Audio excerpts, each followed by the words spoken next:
আজি আমি খবৰ পাইছিলোঁ নামৰূপ চাহ বাগানৰ এলেকাত অলপ গাঁজা ভাং তেনেকৈ বিক্ৰী কৰা বুলি। আমি সেইটো ইনফৰ্মেশ্যন পাই আমি গ'লোঁ। গৈ এজন প্ৰভাত সোণা বুলি এজন মানুহ আছে 6 নম্বৰ লাইন নামৰূপ টি ষ্টেটৰ, তেওঁৰ ঘৰত গৈ চাৰ্চ কৰা হ'ল। চাৰ্চ কৰোঁতে আমি 2.4 kg এপ্ৰক্স গাঁজা পালোঁ আৰু সেইটো চিজ কৰা হৈছে। বাকী যিটো পৰৱৰ্তী ব্যৱস্থা আইনী ব্যৱস্থা এইটো লোৱা হ'ব।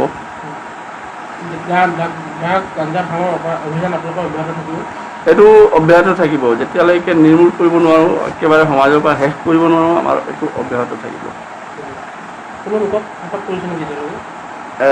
এতিয়ালৈকে এনেকৈ আটক কৰা নাই। আমি সোধ পোছৰ কাৰণে লৈ আহিছোঁ মানুহ, কিন্তু এতিয়ালৈকে আটক কৰা নাই।